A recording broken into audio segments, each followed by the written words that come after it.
So, what happens when a legendary, genre-defining band like Pantera comes to an end? Well, if you're two of metal's most iconic brothers, Dimebag Darrell and Vinnie Paul Abbott, you face a massive crossroads. What they decided to build next was a band called Damageplan, and man, it was a project that burned unbelievably bright and tragically burned out far, far too soon. This is that story. Yeah, that right there, that was the mission statement, coming straight from Dimebag himself. It's so important to get this right off the bat. This was never going to be Pantera 2.0. They weren't trying to just rehash the glory days. This was all about evolution, taking that groove, that power, and that signature attitude and just funneling it into something fresh, something for a whole new era. And what a story it is, right? I mean, think about it. In less than 2 years, just 22 months, Damageplan went from this idea brewing in a Texas studio to a full-blown Billboard charting band that was ready to take on the world. Their chapter in the metal history books might be short, but it's intense, it's powerful, and it's absolutely crucial if you want to understand the Abbott brothers' final brilliant burst of creativity.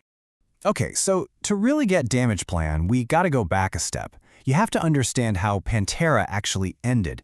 And listen, this wasn't some clean, let's shake hands and part ways kind of deal. No way. It was this slow, painful dissolution, pretty much fueled by distance, different priorities, and, in the end, just silence. That's Vinnie Paul, and you can just feel the frustration in that quote, can't you? For over a year, the Abbott brothers were getting nothing but radio silence from singer Phil Anselmo. He was off doing his own thing with side projects like Down and Superjoint Ritual. And after leaving countless calls that just went unanswered, the brothers finally had to face this just gut-wrenching reality. The band was over. And this right here, this really gets to the core of the problem. You had two totally different philosophies. For Anselmo, doing other bands is about exploring, He felt sticking to just one band was like treading shallow water.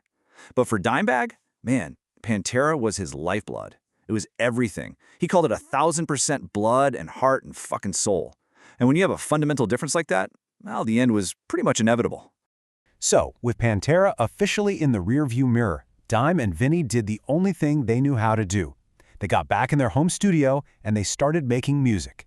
It was time to build something completely new, from the ground up.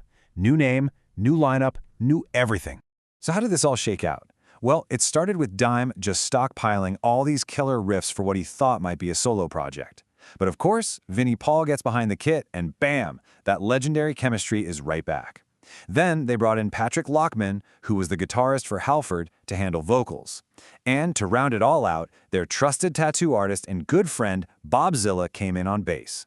This new blood really brought a fresh dynamic.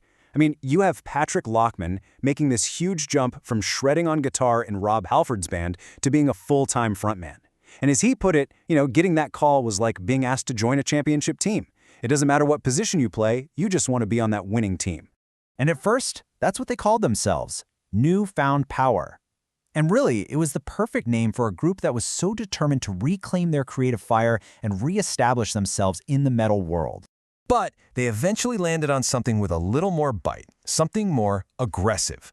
Damageplan. It just captured that no-holds-barred attitude of the music they were writing. But don't worry, that original name, it was definitely not going to be forgotten. So, with the lineup set and the name solidified, Damageplan was finally ready to unleash their one and only studio album. And in a perfect nod to where they started, they called it Newfound Power. This thing dropped on February 10th, 2004, and it was just this raw, cathartic musical statement. It was all recorded in their famous backyard studio, Chase and Jason, and you can literally hear them channeling all the frustration and energy from the Pantera breakup into this modern metal assault that still had that undeniable signature Abbott Brothers groove. The lead single, Save Me, really captured that whole spirit of resilience. Like Dimebag said, it was about pulling yourself out of the darkest of times. And that's a theme that really resonated, not just with the band, but with all the fans who had been waiting so patiently for the brothers to come back. And oh man, was the world listening. The album just stormed the Billboard 200 chart. It debuted at number 38, selling over 44,000 copies in its first week alone. I mean, that was all the proof anyone needed. The Abbott brothers' power was undeniable, no matter what name was on the album cover. And if you want to know how much respect Dime and Vinnie commanded, just look at the guest list on this record. The metal community completely rallied around them. You had Corey Taylor from Slipknot just screaming his lungs out on the track Fuck You. You had the legend Zakk Wylde laying down killer solos on Reborn and Soul Bleed. And you even had Jerry Cantrell from Alice in Chains joining in. It was incredible. Their co-producer, Sterling Winfield, he just hits the nail on the head. This album was a musical triumph. You listen to tracks like Breathing New Life, and you can hear Dime's guitar playing at its most inventive. Then you've got a song like Pride, and it just showcases Vinnie's thunderous drumming at its absolute peak. It was a sound that was so familiar, but at the same time, fiercely new. So Damageplan was out on the road, winning over crowds every single night. They were building this incredible momentum, proving all the doubters wrong, and really starting to carve out their own legacy.